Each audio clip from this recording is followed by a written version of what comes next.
Appeal की जाती है कि हम सबको दान देना चाहिए, अधिक से अधिक दान देना चाहिए। लेकिन क्या दान और त्याग दोनों बराबर हैं, दोनों एक हैं? इस पर किसी का ध्यान नहीं जाता। लोग त्याग और दान को दोनों को एक ही समझते हैं, जबकि दान पुण्य है और त्याग धर्म है। दान पुण्य है और त्याग धर्म है। दान आदि करके आप स्वर्ग की प्राप्ति कर सकते हैं, लेकिन मोक्ष की प्राप्ति के लिए आपको त्याग करना होगा।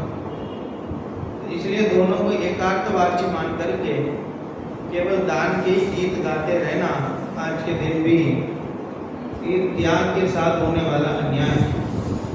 इसलिए आज के दिन तो कम से कम हमें उत्तम त्याग धर्म क्या है उस पर गहराई से विचार करना चाहिए और समझना चाहिए। धर्म के 10 लक्षणों में जिसको स्थान दिया गया है, ऐसा उत्तम त्याग धर्म कितना महान है। पूजन की पंक्ति बोलते हैं, दान चार प्रकार चार संग को दीजिए, धन बिचुली उनहार नर बगला हो दीजिए। क्या कह रहे हैं? दान 4 प्रकार, दान जो है वो 4 प्रकार का है। कौन कौन सा? आहार दान, औषध दान,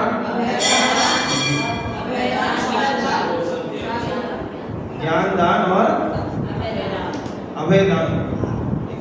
उसी को शास्त्र दान कहो, ज्ञान दान कोई, उपकरण दान भी कहा है कहीं कहीं। इस तरह 4 प्रकार का दान है।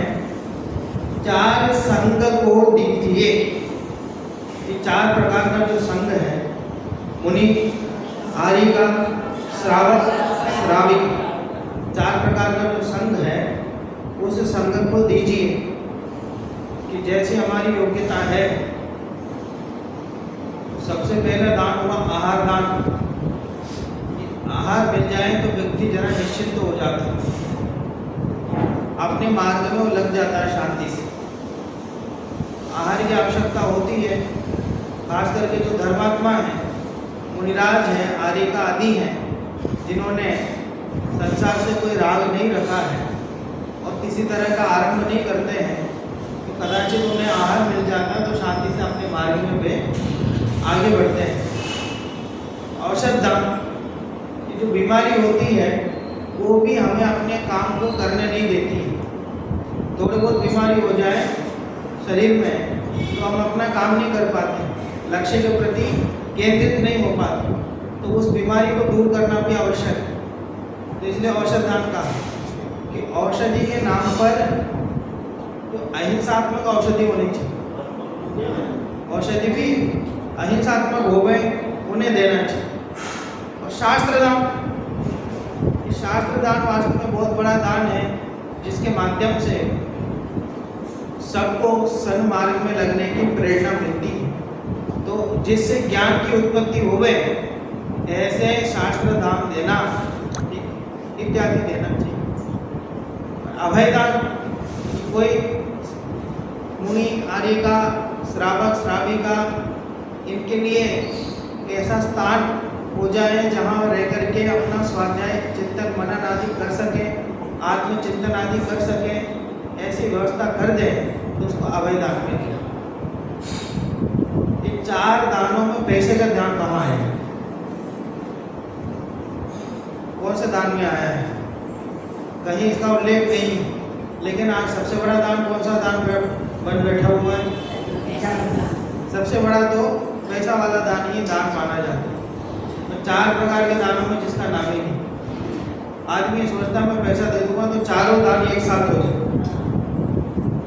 ठीक, वो हमारे इसमें छात्रावास में एक बार एक व्यक्ति आए थे, बोले साहब मैं कुछ राशि देना चाहता हूँ। मैंने कहा साहब दे दो, कोई दिक्कत नहीं। बोले अगर मैं भोजन कराऊंगा तो अकेला आहार दान होगा, ठीक है। और दवाई वगैरह मैं दिलाऊंगा तो अकेले औषध दान होगा, और बच्चों को पुस्तक वगैरह दिलाऊंगा तो शास्त्र दान, ज्ञान दान होगा। और आपके छात्रावास में बच्चों के रहने के स्थान में दूंगा तो फिर अभय दान होगा। तो आप ऐसा करना, मेरी राशि आप लेकर के चारों ही काम में लगाना। कुछ पैसे भोजनालय खर्च में डाल देना, कुछ पैसे बच्चों के दवाई खर्च में डाल देना, औषधालय खर्च में, तो कुछ पैसे शास्त्र जो देते हो बच्चों को उसमें डाल देना, तो कुछ पैसे और जो आवास बनाए हो आप उसमें डाल देना, जिससे चारों दानों का फल हमें मिल जाए। हम पैसा दे दें और सामने वाले को भरोसा करके दे दें कि भैया तुम दान कर लो, दूर बैठे हमने पैसा दे दिया कि तुम दान कर दो, लगा दो, हमारे अंदर वैसी भावना कदाचित नहीं, तो केवल पैसे ही दे दें तो उससे दान होने वाला है क्या? नहीं, वास्तव में हमारी भावना होनी चाहिए। उसमें कहा ना कि परोपकार की भावना से दान दिया जाता है, कि सामने वाले का उपकार हुए, सच्चे मार्ग में लगे, इस भावना से दान दिया जाए। उस भावना से दिया हुआ दान ही वास्तविक दान है। ठीक, कि राजा श्रेयांश ने आदिनाथ मुनि को क्या दिया था? आहार क्या दिया था? इक्षु रस दिया था, गन्ने का रस दिया था। और गन्ने के रस की कीमत क्या है? अभी भी देखो तो क्या 10-20 रुपये गिलास मिलते होंगे बाहर, तो इतनी कीमत तो अभी है। और आज से 50-100 साल पहले हो जाओ तो उसकी कीमत क्या थी? 1-2 रुपये होगी। और उससे भी पहले हो जाओ तो फ्री में ही बांटते होंगे लोग। वर्णी जी ने, गणेश प्रसाद जी वर्णी ने अपनी आत्मकथा में लिखी है ये बात। बोले उनके ज़माने में जब वो छोटे थे, लगभग 100 वर्ष पहले की बात है, बोले छोटे थे, ये छाछ दही बोले ये बेचा नहीं जाता था। छाछ दही आदि जो है ये बेचा नहीं जाता था। हर घर के बाहर घड़े में रखते थे कि कोई भी व्यक्ति आकर के पी सके, कोई भी व्यक्ति आकर के ले सके, तो उसकी कोई कीमत नहीं होती। तो आप समझो उस जमाने में वो गन्ने के रस की कीमत क्या होगी? उस समय क्या कीमत होगी? कोई कीमत नहीं। तो वो बिना कीमत की, जिसकी कोई कीमत बहुत ज्यादा नहीं है, ऐसे गन्ने के रस को देख करके वो दान तीर्थ के प्रवर्तक हो गए। हम करोड़ों रुपए खर्च करें तो भी दान तीर्थ का प्रवर्तक बनना चाहे तो बन सकते हैं क्या? दान तीर्थ बनने के लिए करोड़ों रुपए की आवश्यकता है कि विशुद्ध भावना, पवित्र भावना की आवश्यकता है। पवित्र भावना हो और साथ में सामने वाले जीव को आवश्यकता हो तो विचार करने की बात है। ये एक्सप्रेस वे बना ना, ये दिल्ली से जयपुर तक 3 घंटे में, बहुत अच्छा वो उन्होंने सड़क बनाई है, बहुत बढ़िया। उस समय अखबार में एक खबर छपी थी कि दौसा है ना, वहाँ बीच में अपन जाते तो पड़ता है दौसा, तो दौसा के पास में उन्होंने जमीन अधिग्रहण किया। तो 2-3 भाई थे, उनकी जमीन अधिग्रहण किया, 80-90 लाख रुपए करीब उनको उन्होंने दिया सरकार। वो तीनों ही ज़्यादा पढ़े लिखे नहीं थे, किसान परिवार से थे। तो गांव के एक बच्चे को साथ में लेके गए, वो बैंक में जमा करने के प्रोसेस वगैरह सब करने के लिए, अपना मोबाइल नंबर वगैरह अकाउंट खोलने के लिए, सब चीज़ों के लेके गए। उन्होंने किया और आ गए। उन्होंने कहा कि सब बैंक में रहने दो, जब जरूरत पड़ेगी तब ले लें। वो तीनों भाइयों के कुल 9 बच्चे हैं करीब। तो उन्होंने 3 बच्चों की शादी एक साथ तय की 1-2 साल बाद। और तय करके शादी की तैयारी के लिए पैसा निकालने के लिए गए बैंक में। बैंक में गए, पैसा निकालने गए तो उसमें से निकला 0। बोले आपके खाते में तो पैसा ही नहीं। बोले क्या बात करते हो, ये हमने जमा किए हैं 80-90 लाख रुपए जमा किए हैं, कैसी बात कर रहे हो? उसमें से अभी 15-20 लाख निकालेंगे, 3 बच्चों की शादी करेंगे, फिर उसके बाद 3 बच्चों को करेंगे, फिर 3 बच्चों को करेंगे, फिर हम निश्चिंत हो जाएंगे। बोलेंगे आपके खाते में तो 1 रुपया भी नहीं है। फिर जाके हमने कंप्लेंट की, पता किया तो वो जिस बच्चे को साथ में लेके गए थे अकाउंट खुलवाने के लिए और सब व्यवस्था के लिए, तो उन्होंने ऐसा कुछ किया, उसने अपना नंबर डाल दिया OTP के लिए, अपना नंबर डाल दिया, तो ऐसा कुछ किया। उसके बाद वो कोई गेम वगैरह खेलता रहा ऑनलाइन, उसमें सारे पैसे लुटाता, सारा पैसा लुटा। तो जमीन तो बिक गई पूरी। जमीन बिकने के बाद वो 80-90 लाख रुपए जो सरकार ने दिए, उससे वो पूरा परिवार संभालना था। वो जब तक ये बैंक गए थे पैसे लेने, उसको पता लग गया ये लोग गए, तो वो गांव छोड़ के भाग गया, पत्र लिख करके छोड़ गया कि आप चिंता मत करना, मैंने ऐसे गेम खेल करके पूरा पैसे डुबा दिए हैं, मैं वापस खेलूंगा, वापस कमाऊंगा और कमा करके आपके पूरे पैसे चुकाऊंगा, आप चिंता मत करना, ऐसा लिख के देंगे। बोलो वो संपत्ति किसकी थी? वो संपत्ति 3 भाइयों की थी। संपत्ति बेची किसको? सरकार, पैसे दिए सरकार ने, और भोगा किसने? भोगा किसने? बोलो भोगा किसने? अरे वो बच्चे ने भी नहीं भोगा, वैसे तो देखा जाए तो किसी और नहीं, जिसका आता पता नहीं है उसके पास। अरे वो धनादि जिनके पास जाने होते हैं वो अपना रास्ता अपने आप बना लेते हैं, चले जाते हैं।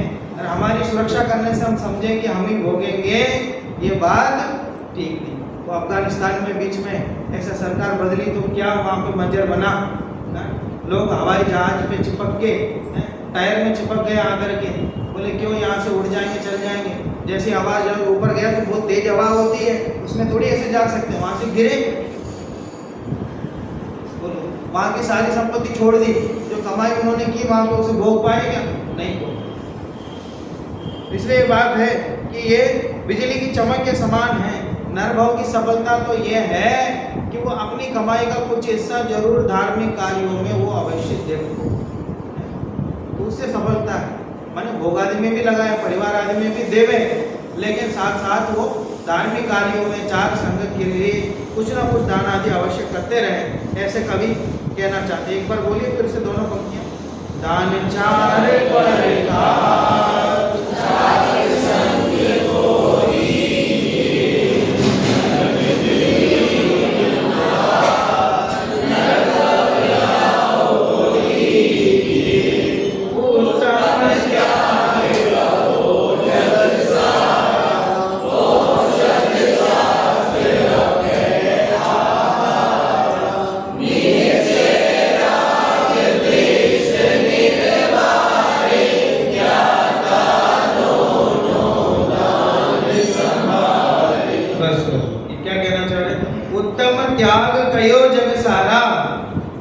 जगत में उत्तम त्याग की बहुत महिमा है।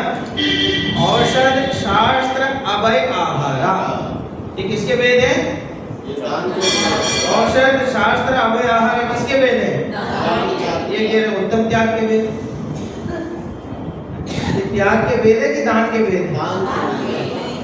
अरे निश्चय त्याग राग देश का होता है और व्यवहार त्याग दान के है। व्यवहार त्याग के वेद हैं। तो नीचे की लाइन पढ़ोगे तो आपको और समझ में आ जाएगा। निश्चय राग द्वेष निर्वारण, निश्चय से तो राग द्वेष का निर्वारण करना, राग द्वेष को त्याग करना ही वास्तविक त्याग है। ज्ञाता दोनों दान समाने, और दान कितने होते हैं? 4। ये कह रहे कितने? 2। ऐसे कैसे? इसमें भी निश्चय वेद करना, जैसे त्याग में 2 वेद किया ना, ऐसे दान में भी निश्चय और व्यवहार का वेद है। दोनों को संभालता है। वास्तव में त्याग तो किसका नाम है? राग द्वेष निर्वाहे। राग द्वेष का त्याग करने का नाम त्याग है। कि किसी वस्तु को त्याग करना तो क्या करना? यानी उसके प्रति राग द्वेष का त्याग कर दो तो उस वस्तु का त्याग हो जाए। भरत चक्रवर्ती ने कितने खंड को त्याग किया? कितने खंड का त्याग किया? 6 खंड का त्याग किया। अरे 6 खंड के प्रति जो राग द्वेष था उसे त्याग किया। वो राग द्वेष मोह का त्याग किया तो वो 6 खंड तो पहले से अलग था, जब राज कर रहे थे तब भी अलग था, लेकिन मन में ये था कि राग द्वेष मेरे हैं तो फिर इस वजह से मैं राजा हूँ, इस प्रकार का जो राग द्वेष हुआ करता था उसका उन्होंने त्याग किया तो मुनि बन गए। तो वस्तु को त्यागने का मतलब है वस्तु के प्रति जो राग द्वेष है उसको त्यागना है। समय सार में तो ऐसा लिखा है कि पर द्रव्य को पर जान कर, क्या करना त्याग में कि ये पर द्रव्य है ऐसा जानना, बस जानने का नाम ही त्याग। क्या कहा? जानने का नाम ही त्याग। प्राणम पच्चक्खानम, क्या शब्द लिया? प्राणम पच्चक्खानम, ज्ञान ही प्रत्याख्यान है। बहुत बढ़िया उदाहरण दिया उसके लिए कि जैसे किसी व्यक्ति ने धोबी के यहाँ अपने कपड़े दिए और वापस वो कपड़ा लेके आया, चद्दर दिया था अपना, तो चद्दर वापस लेके आया और चद्दर ओढ़ करके सो गया शांति, बहुत गहरी नींद में सो रहा था। इतने में एक व्यक्ति आया, उसने उसको जगाया, वो चद्दर खींचा, बोले मेरा चादर है वापस दे दो। बोले क्या बकते हो, ये तो मेरा चादर है, अभी अभी धोबी के यहाँ से लेके आ रहा हूँ, बहुत थका हुआ, सोने दो शांति से। बोले मैं कह रहा हूँ ये चादर मेरा है। बोले क्या सबूत है तेरा? इसमें देखो कोने में है? इसमें लिखा है सुदीप जैन है? कोने में देखो, देखा? नहीं नहीं नहीं, इसमें तो जिन कुमार लिखा है। अरे देख तो सही एक बार। देखा तो उसमें लिखा था सुदीप। जैसे उसने देखा इसमें मेरा नाम नहीं है, किसी और का नाम लिखा है, अब त्याग होने में कितना समय लगेगा? त्याग होने में कितना समय लगेगा बताओ? जैसे ये जान लिया ये पर है मेरा नहीं है, त्याग उसी समय हो गया। अब चद्दर देने में समय लगेगा कि भैया माफ करना, गलती से लिया है, वापस धुलवा के दे दूंगा, चिंता मत करो। अच्छा वापस उस चद्दर को ओढ़ के सोएगा, वो वैसी फीलिंग आएगी जैसे अभी तक आ रही है। बोलो कि जैसे ही जानने में आ गया पर है तो त्याग हो गया। अरे पर जानने का नाम ही त्याग है। ट्रेन में जा रहे हैं कि साहब A2 में 35 नंबर सीट आपने देखा अपने टिकट में, ठीक, तो जाके लेट गए आराम से, लोअर सीट साफ करके सीट आराम से लेट गए, आनंद से बैठे, जयपुर जा रहे हैं शिविर में, आनंद से लेटे हैं, भैया बढ़िया लाभ लेंगे। इतने में कोई आया और उसने कहा कि भैया तो मेरी सीट है। बोलो भैया तुम्हारी सीट कैसे है? तो मेरी है, तो मेरे पास है, टिकट देखो। आपकी टिकट में लिखा था A1 में 35 नंबर, उसने भी टिकट दिखाया, ये देखो मेरी है, इसमें भी लिखा है A1 में 35। बोले भैया ऐसे कैसे नहीं है, मेरे पास लिखा वो सही है। सामने वाला बोले नहीं मेरे पास लिखा ये सही। ये साहब दोनों में बराबर लिखा, क्या चक्कर है? नहीं नहीं साहब मेरी ही सीट है। अब टिकट में देखा, अपनी टिकट थी 12 तारीख की, अपन जा रहे हैं 13 तारीख की। अपनी टिकट थी 12 तारीख की और जा रहे हैं 13 तारीख। और लिखा भैया A1 में 35। वो किसकी सीट है? फिर किसकी सीट हुई वो? अब तक जो आनंद से सो रहे थे उससे पूछा भैया देखो ज़्यादा दूर नहीं जाना है, जयपुर ही जाना है, तो थोड़ी आपकी अनुमति हो तो बैठ जाऊँ शांति से मैं और यहाँ आपके साथ ही निकल जाऊँ।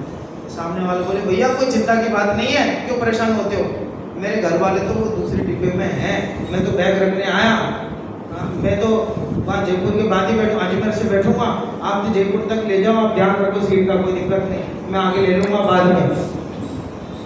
अब वापस आप लेट गए, बोलो अब ऐसा आनंद आएगा जैसे पहले आ रहा था? जैसे निश्चिंत होकर सोएंगे तो अभी भी, लेकिन क्या लेगा, ये सीट किसकी है?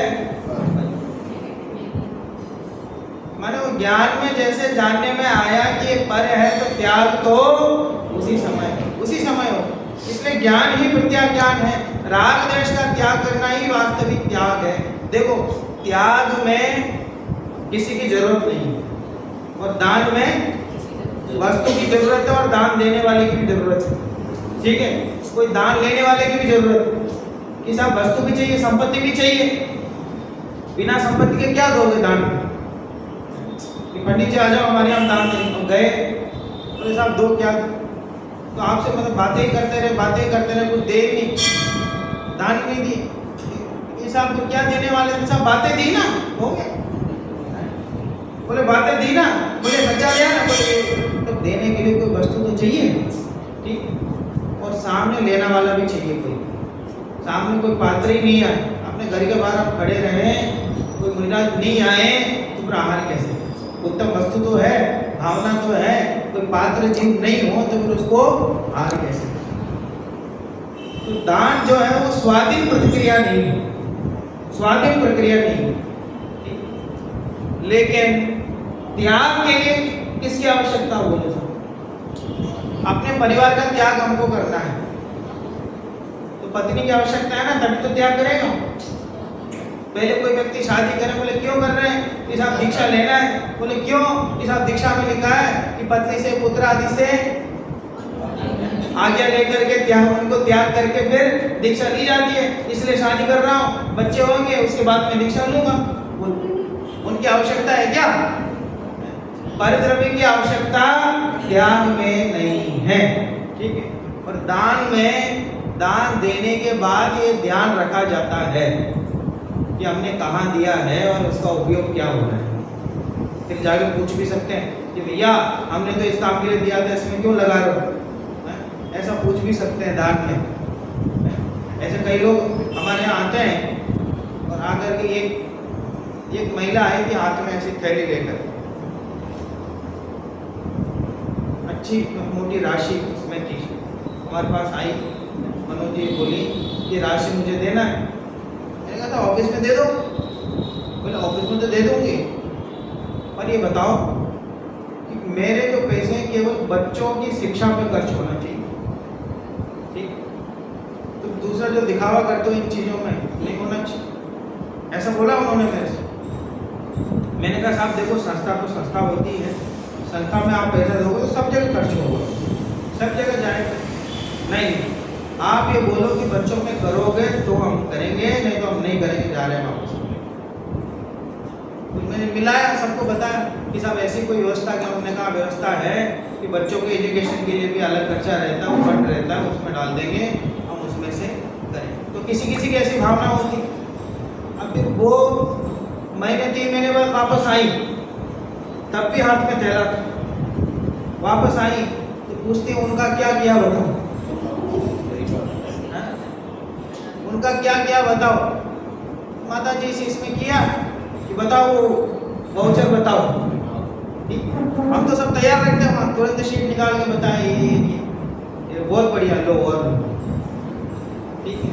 तो तब भी ये पूछी तो वापस उसी में करोगे ना? ऐसा नहीं एक बार भरोसा जीत गया तो वापस हम कहीं उड़ा, तब भी करोगे। माता जी चिंता मत करो, हम नहीं करेंगे तो भी आपको भरोसा नहीं होगा, 3 महीने बाद वापस आओगे आप। बात समझ में आ रही ना? तो दान में तो जो दी हुई चीज है उसका ध्यान रखा जाता है, लेकिन त्याग में ऐसा नहीं। एक बार जिसको त्याग दिया उसके बाद उसकी चिंता नहीं होगी, उसके बारे में विचार करने की आवश्यकता नहीं है। जैसे परिवार को छोड़ के जाते हैं, दीक्षा लेते हैं मुनिराज, उसके बाद वापस आकर देखते हैं परिवार का क्या हुआ, और देखें तो फिर वो सच्चा त्याग नहीं। बात समझ में आ रही है ना? फिर वो सच्चा त्याग नहीं है। सच्चा त्याग तो वो है कि वो त्याग करने के बाद तत्संबंधी विकल्प भी नहीं आए। दादा तो मजाक में ऐसे कहते थे, हम सच्चा त्याग तो मल का करते हैं, सच्चा त्याग तो मल का करते हैं, मल का त्याग करते हैं तो उस तरफ फिर देखते भी नहीं है, उसके बारे में सोचते भी नहीं है क्या हुआ क्या नहीं हुआ। बोले ऐसे एक बार परद्रव्य को त्याग दिया तो उसके बाद उसका जो होना होगा सो होगा।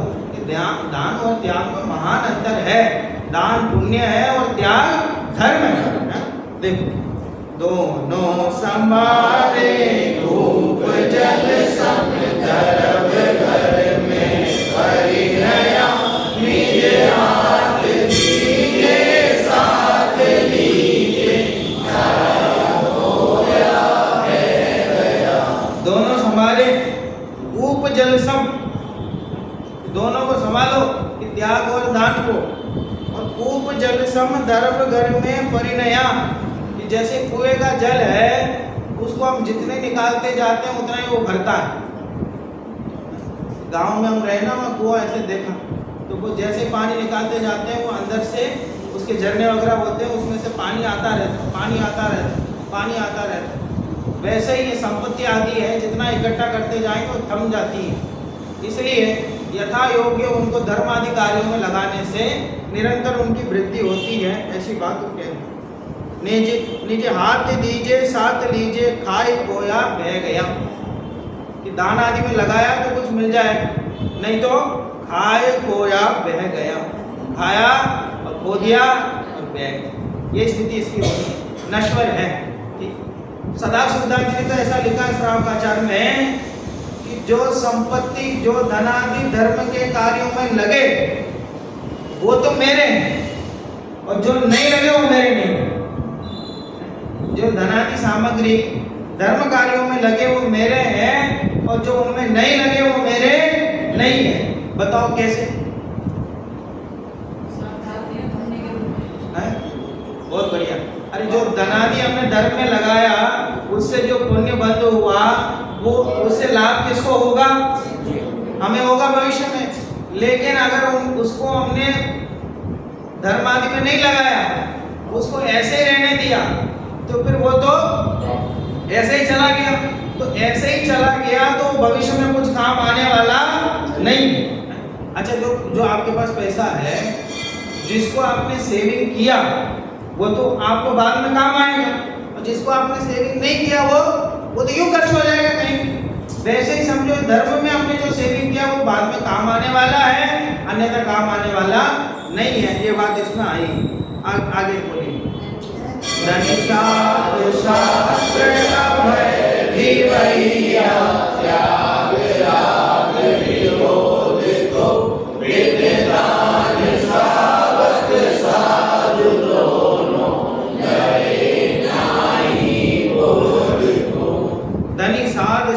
अभय दिवैया, त्याग राग विरोध को, कि दोनों को संभालो बराबर, दान भी करो और त्याग भी करो, चारों प्रकार के दान भी करो और त्याग भी करो। ठीक, त्याग महान है। कदाचित दान नहीं हो पाए तो भी कोई दिक्कत नहीं, लेकिन त्याग महान है। श्रावक बड़ा कि साधु बड़े? श्रावक बड़ा कि साधु बड़े? साधु बड़े। साधु के पास त्याग है कि दान? त्याग। कौन बड़ा हुआ, त्याग बड़ा कि दान? त्याग बड़ा हुआ। इसलिए दोनों में संतुलन होना चाहिए। बिन दान श्रावक साधु दोनों लहे नहीं हो, कि दोनों ही बोध को प्राप्त नहीं होते हैं। इसलिए यथावत दान के साथ साथ त्याग का भी हमें बराबर ध्यान देना चाहिए। अकेले दान को ही नहीं समझना त्याग धर्म के लिए, ठीक है? त्याग को भी समझना। और त्याग कोई दिखावे की चीज नहीं है, त्याग कोई दिखावे की चीज नहीं। वो एक उदाहरण आता है ना, कि वो एक व्यक्ति आए थे, साहब में ब्रह्मचर्य व्रत दे दो, ठीक है? साहब ने अभी मना किया है, अभी नहीं देना है, ठीक है? नहीं आप समझाओ तो दे देंगे। बोले नहीं साहब, हम नहीं समझा सकते हैं। तो आपको जल्दी क्यों है, ब्रह्मचर्य क्यों लेना है, इतना जल्दी क्यों है? 6 महीने बाद ले लो ना, क्या फर्क पड़ता है? बोले नहीं अभी पंचकल्याण का आ रहा है, अभी पंचकल्याण का आ रहा है, तो अभी ले लेंगे तो अच्छा होगा। अच्छा क्या हो जाए? सबके सामने हो जाए, बस समझ में आ गया, सबके सामने हो जाए।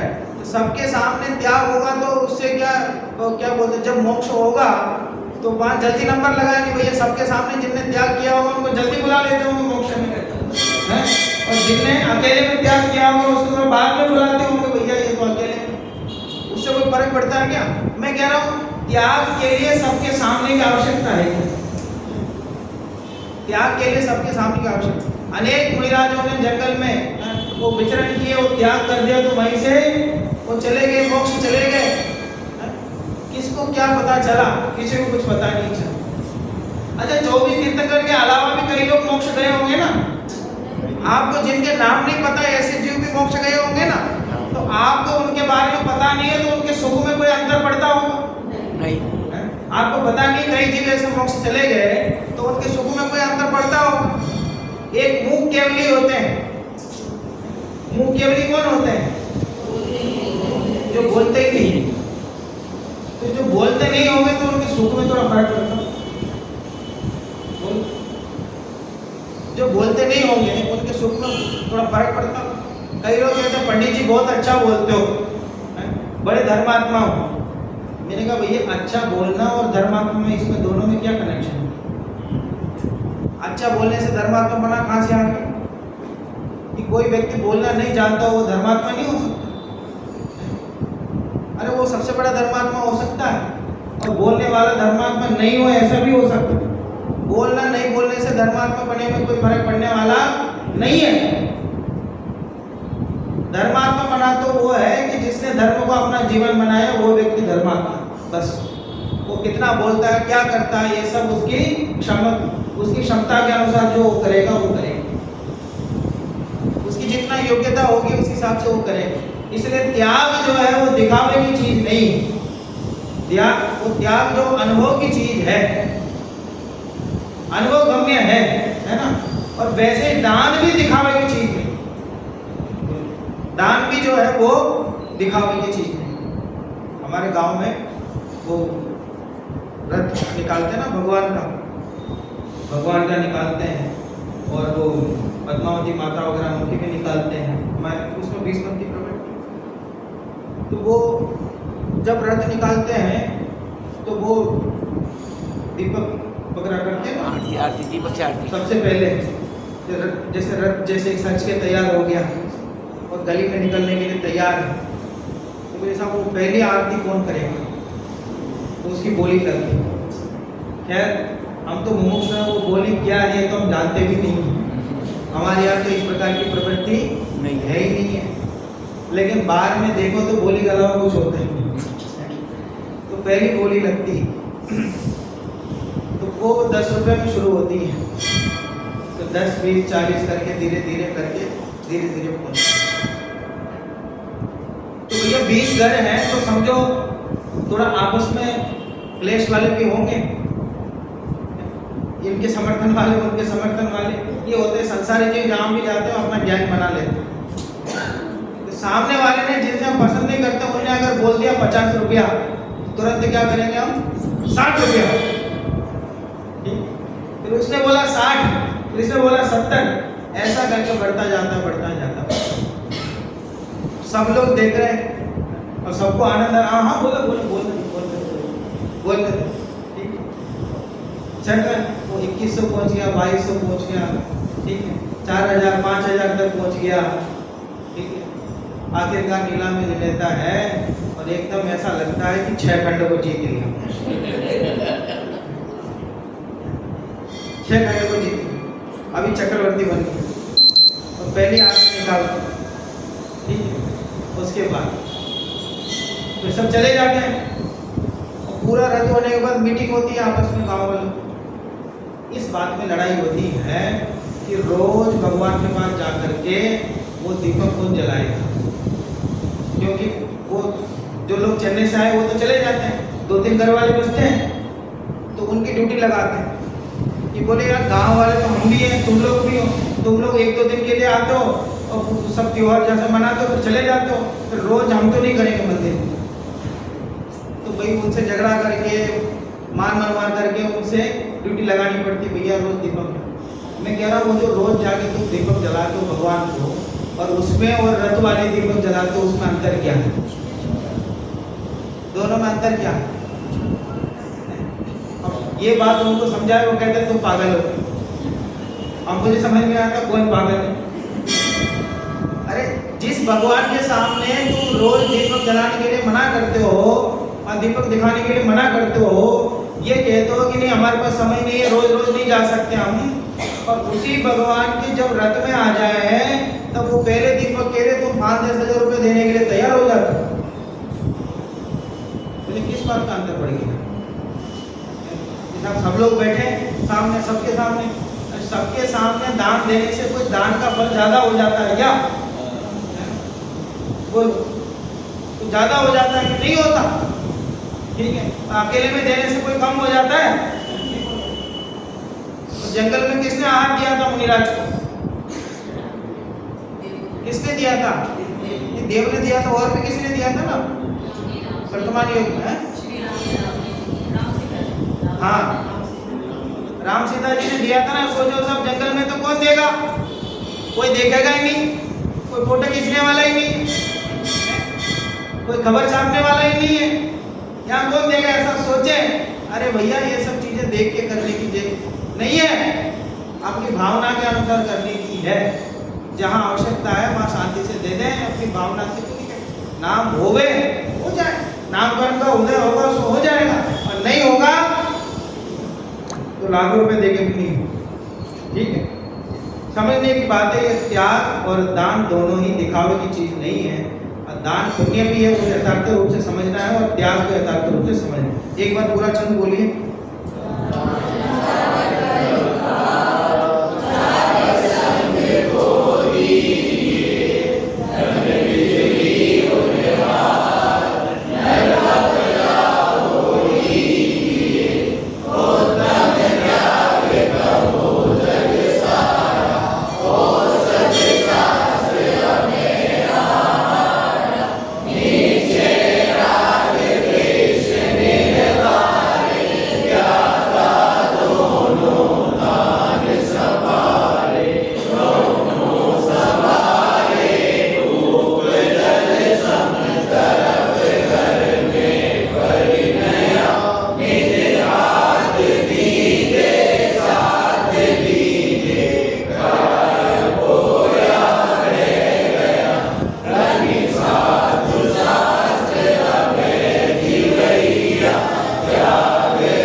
कल 32 नंबर की गाथा की चर्चा हमने की थी। 32 नंबर की गाथा में आचार्य देव ने कहा था कि अनादिकाल से हम सभी ने कुमरण किया, और इस भाव में ये जो जिनवानी का अभ्यास, तत्व ज्ञान की उपलब्धि, सत्सज्जनों की संगति, स्वाध्याय करने का भाव, इन सब का जो हमें समागम मिला है, इसकी उपयोगिता, इसका लाभ ये है कि हम सब एक बार अवश्य ऐसी भावना भावे कि सुमरण होवे, समाधि मरण होवे।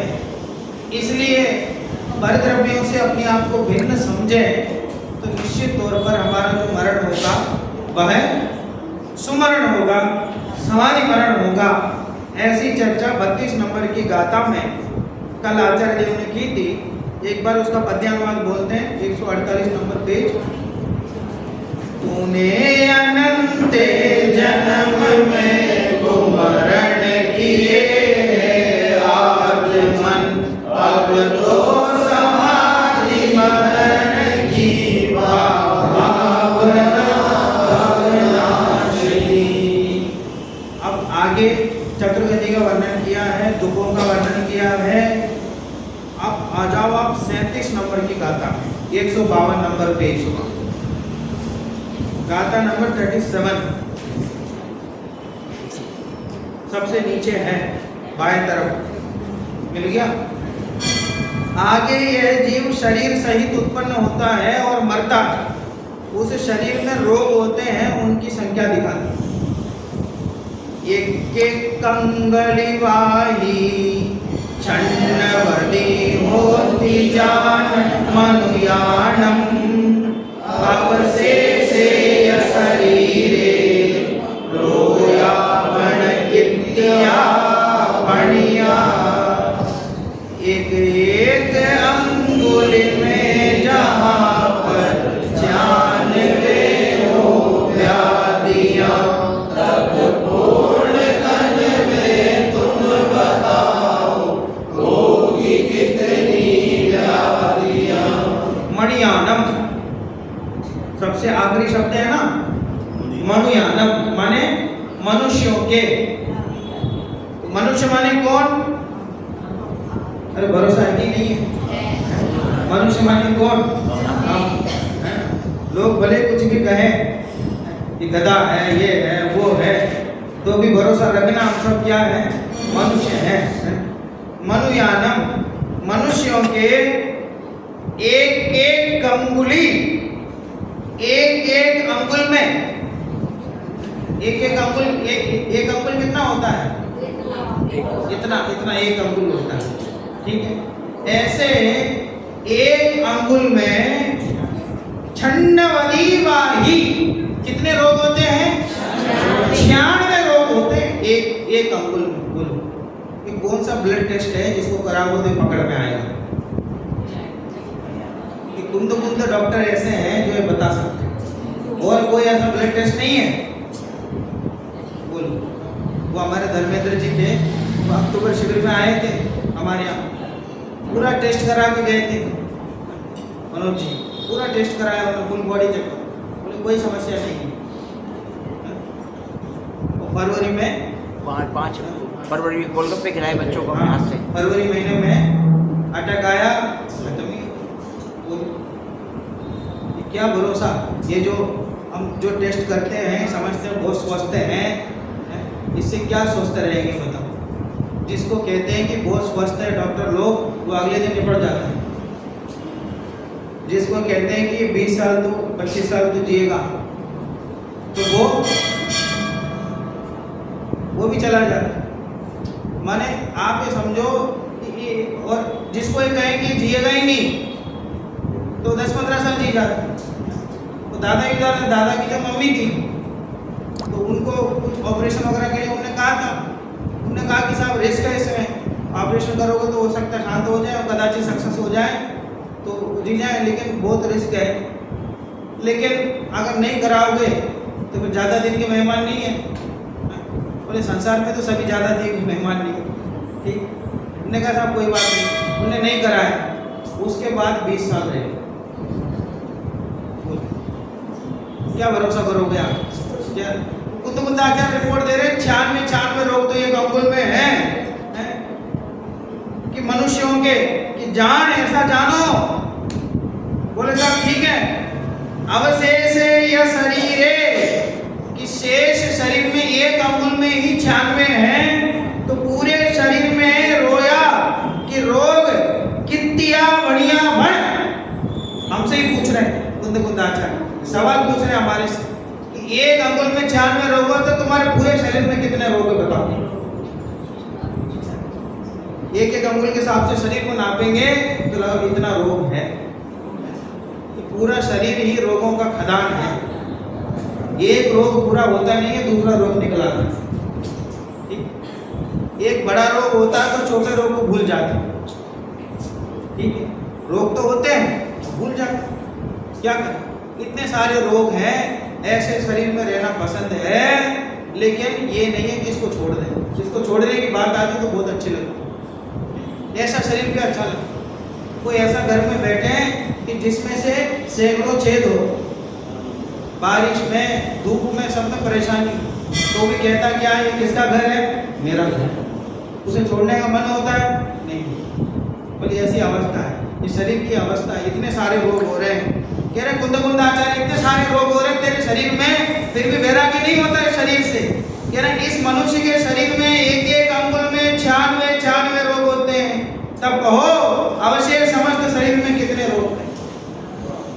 स्वस्थ समझता, स्वस्थ कि साहब मैं बहुत स्वस्थ हूँ, कि साहब कैसे हैं? ठीक है, बढ़िया। कैसे भी हो तो मुँह से क्या निकलता है? बढ़िया। तबीयत कैसी है? स्वस्थ, बढ़िया, ऐसे निकल, स्वस्थ है, स्वस्थ है। अरे भैया कह रहे 96 रोग है तो कहाँ से स्वस्थ हो सकते? एक अंगुल में वो भी, असंख्यात रोग हैं ऐसे तो। आगे कहते हैं कि जीव उन रोगों का दुख तूने सहा, कि साहब वो रोग तो है, वो पता ही नहीं लगता हमको इतने रोग हैं। रोग तो है, उनको पता ही नहीं लगता। बोले पता है, ऐसा नहीं है, सहन किया है। देखो, तेरो या भी सयला सैया ते परवसे न कुंभ भवे एवं सहसि महाजस किं वा बहुये पूर्व भग में सहे परवश रोग त्रिविध प्रकार के सहोगे बहुभाग्य इससे अधिक हम क्या कहें। कह रहे पूर्व भवे, पूर्व भव में सयला सहिया, सभी, कौन से सभी? तेरो या भी, वो जो रोग हमने गिनाए हैं सभी रोगों को तुमने सहन किया है। वो सहनशील है, इतने दुख दर्द को सहन कर लेता है और फिर भी संसार में रहना, सबसे समझौता कर लेता है। उसे ऐसा लगता है कि दुख दर्द को सहन नहीं करेंगे तो रह नहीं पाएंगे, तो समझौता कर लेता है, वो समझौता करके चलता है। तो उन सबको सहन किया, किस वजह से सहन किया? परवसेन, परवश होकर के सहन। शरीर को अपना मान लिया तो क्या करें? सहन करो, दुख हो गया सहन करो, सहन करो, सहन करो। सहन करते इतने दुख सहन किए हैं। कह रहे हैं कुंद जैसे हमारे लक्षण दिख रहे हैं उससे तो उनको समझ में आ रहा है कि एवं सहसी, उनको पूरा भरोसा है। वो कह रहे हैं अभी तक तो तुमने सहन किया है और जैसे लक्षण दिखाई देख रहे हैं तो भविष्य में भी ऐसे सहन करो। क्यों? शरीर के प्रति ममत्व तो नहीं छूटता। अरे कोई सुंदर शरीर हो उसको रोग नहीं होते, और हर व्यक्ति अपने आप को सुंदर ही समझता है। कोई भी व्यक्ति हो वो अपने आप को सुंदर नहीं समझता, वो भले वो कैसे भी हो। बात समझ में आ रही है? सुंदर ही हो। और उस रोग में, उस शरीर में भी रोग है और अनादिकाल से सहन करता आ रहा है और आगे भी सहन करेगा, क्योंकि शरीर को अपने मानने की प्रवृत्ति उसकी छूटी नहीं है। महाजस, ये महायश को प्राप्त करने वाले किम वा बयेहिम लवियेहिम, कह रहे बहुत कहने से क्या होगा, बहुत कहने से क्या होगा। कुंद कुंद आचार्य थक गए, कह रहे कितना समझाए। कोई व्यक्ति है उसको बहुत समझाए, एक बच्चा है मतलब गाँव का, तो वो किसा पता चला कि वो उसमें क्या बोलते थे शेयर मार्केट वगैरह में कहीं पैसा वैसा लगाया, डूब गया। तो वो आया मेरे पास, भैया आपको समझा दो मुझे। ठीक है, 1-1.5 घंटा मैंने समझाया, आनंद जी बहुत अच्छे से समझाया।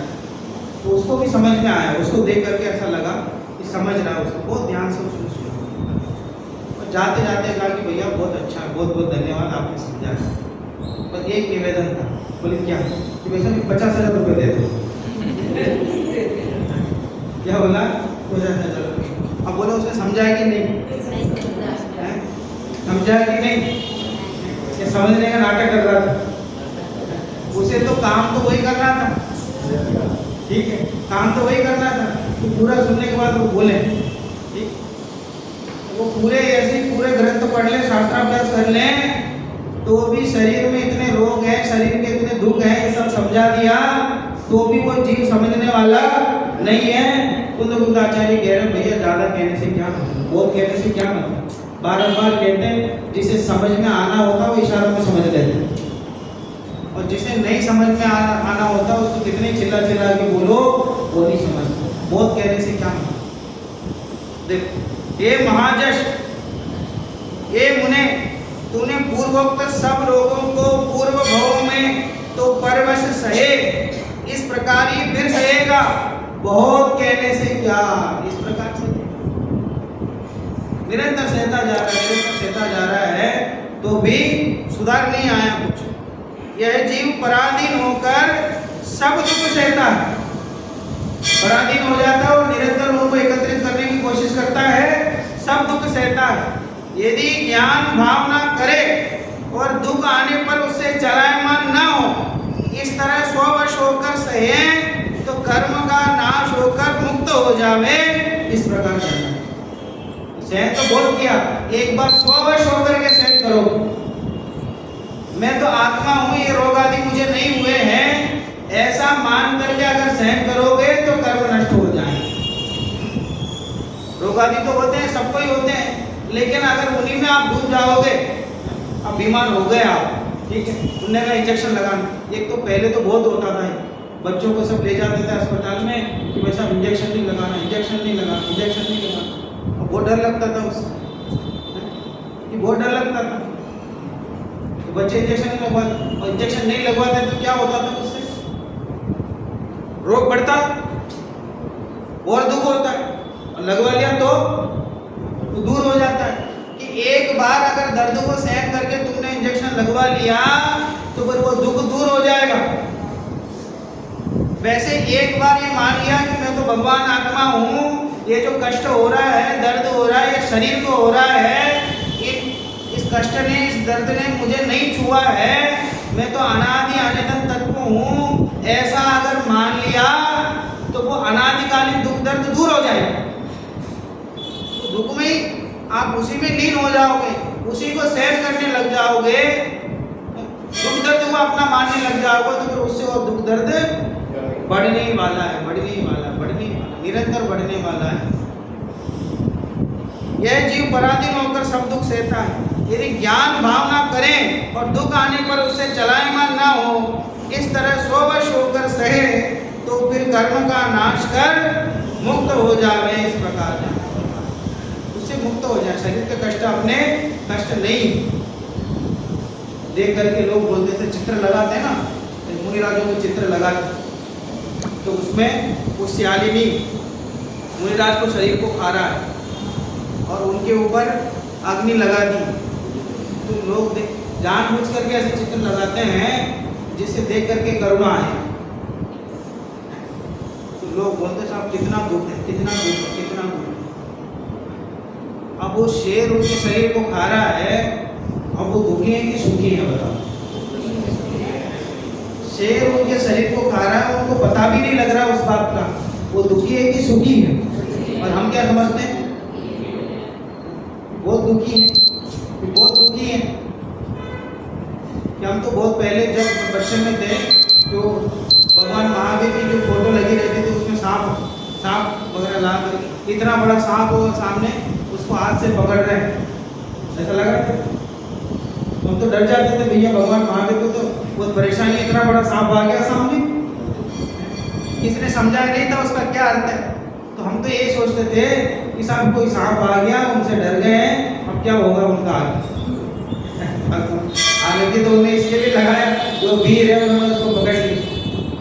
तो ऊपर से तो कष्ट दिखाई देता मुनिराज को, उनका शरीर को जानवर खा रहा है, लेकिन वो कष्ट नहीं है, वो सुखी है। उसमें क्यों?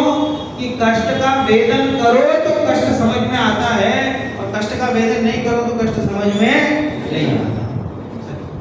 इसलिए कह रहे हैं एक बार तो इस दुख दर्दों को वेदन मत करो, मैं तो आत्मा हूँ, जानने देखने वाला हूँ, ये दुख आदि मुझे नहीं हो रहे, ऐसा मान करके अगर एक बार रह जाओ तो कह रहे फिर मोक्ष हो जाए, कर्म से अभाव हो जाए। एक बार ये दोनों माताओं को पद्यानुवाद बोली।